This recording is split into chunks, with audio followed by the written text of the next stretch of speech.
मासिक पाळी दरम्यान पगारी सुट्टी योग्य की अयोग्य? मी थोडं वेगळं बघते. मला वाटतं की योग्य की अयोग्य याच्यामध्ये जाण्यापेक्षा मला वाटतं की गरज आहे की नाही हे बघायला पाहिजे. कारण मासिक पाळी ही नैसर्गिक गोष्ट आहे आणि जसं त्याच्यामध्ये इतर 2-3 गोष्टीपर्यंत जसं आपण सन्मानाचा मुद्दा पण म्हणतो आहे, न्यायाचा मुद्दा मला अजून जास्त त्याच्यामध्ये वाटतो. कारण मला वाटतं की इथं बसलेले ज्या बऱ्याच माझ्या मैत्रिणी पण आहेत, बघितलं तर पुरुषांची संख्या अतिशय कमीच आहे. त्यामुळे मला वाटतं की हा मुद्दा परत महिलांच्या कोर्टात येतो आहे. एक मी जस्ट सर्वोच्च न्यायालयाचे एक न्यायाधीश असं म्हणाले की जर पुरुषांना पाळी आली असती तर त्यांना कळलं असतं की याच्यामध्ये काय त्रास होतो.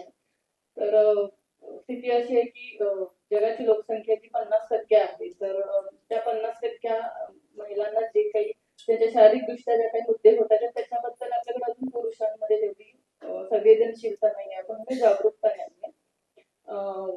आपल्याकडे कलम 21 जे आहे भारतीय संविधानाचे ते असं म्हणते की राईट टू लाईफ आहे सगळ्यांना.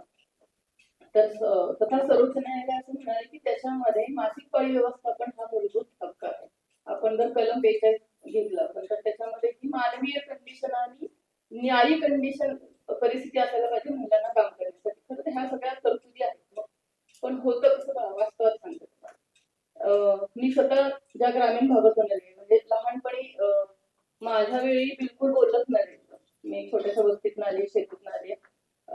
मला रक्त यायला लागलं आणि मी आईला सांगितलं की रक्त येते, मला डॉक्टरकडे जायचं. आई म्हणाली की हे सगळ्यांना होतं. एवढंच तिला नॉलेज होते की हे सगळ्यांना होतं. त्याच्यानंतर जो माझा प्रवास आहे तो भयानक आहे. कारण बोललंच जायचं नाही. मग चोरून कापड कुठून तरी घ्यायचं आणि ते लावायचं. आणि जेव्हा मी बोलायला जायची सायकल वापरायची तर ते लटकायचं कापड. ते सगळ्या कपड्यांना डाग लागायचे.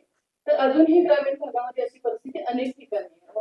त्याच्याबद्दल वाचलं तर हे पण आहे की पानं पण वापरली जातात. अनेक आदिवासी भाग घेतले आपण किंवा दुर्गम ग्रामीण भाग घेतले आपण, तर परिस्थिती अशी आहे की या गोष्टींच्या बद्दल बोललंच कुठेही जात नाहीये. त्याच्यामुळे प्रचंड स्टिग्माची गोष्ट आपण केली तर तो एक आहे.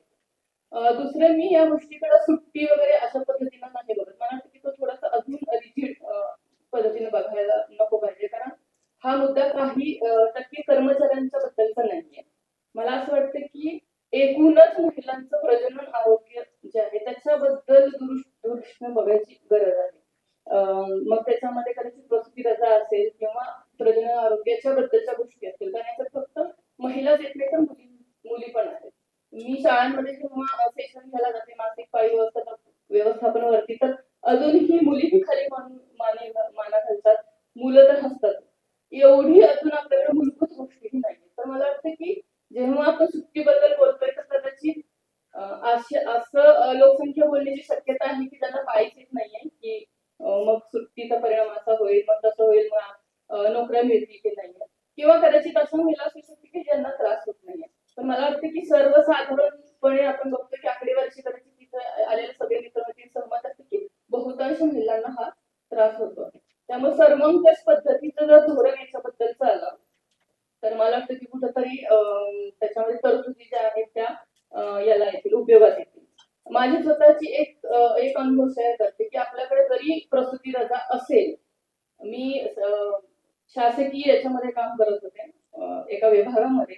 मला कामावरून काढून टाकलं आणि असं लिहिलं की कंत्राटी तत्वावर असल्यामुळे तुम्हाला आम्ही कामावरून काढू शकतो. जेणेकरून 1961 ला आपल्याकडे खरं तर मॅटर्निटी बेनिफिट ऍक्ट आहे 1961 ला, पण तरीही कामावरून काढलं. मी हायकोर्टला केस टाकली, तिथं ती डिसमिस केली गेली. मी सुप्रीम कोर्टापर्यंत गेले, तिथंही वेगवेगळ्या कारणाने ती डिसमिस केली गेली. विचार करा, जर मी कायद्याचा अभ्यास केलेला आहे, मला सगळं माहिती आहे आणि संस्था संघटनांची मदत करून जर मी तिथपर्यंत जात असेल, तर जेव्हा अशा पद्धतीचे फायदे महिलांना सर्वसाधारण मिळण्याची शक्यता आपल्याला तपासायला पाहिजे. आणि त्याच्यासाठी मला वाटतं की खूप मोठ्या पद्धतीनं आपल्याला कदाचित मोठ्या लेवलवरती आणि सर्वंकष पद्धतीने काम करण्याची आणि पाठिंबा किंवा सपोर्ट सिस्टीमची खूप गरज आहे.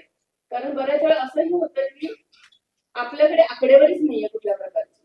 आपण जर इम्पॅक्ट, तुम्ही मला परिणामाचा प्रश्न विचारला, पण मानसिक आणि शारीरिक परिणामांबद्दल मी बोलेल, पण आपल्याकडे अशी काही आकडेवारी आहे का की इतक्या महिलांना बाबा आपल्याकडे प्रसूती रजा दिलेली आहे?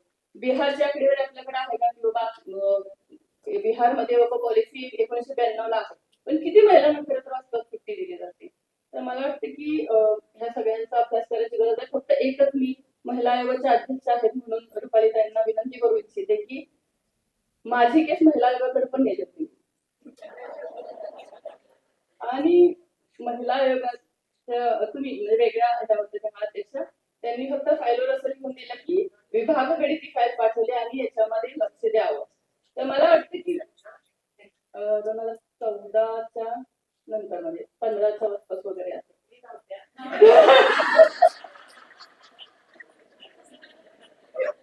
तर मला वाटतं की महिला आयोगाने आपल्या नेहमीच कदाचित माझ्या मैत्रिणी सहमत असतील मित्र की महिला आयोगाच्या अधिकाराच्या संख्या वाढायला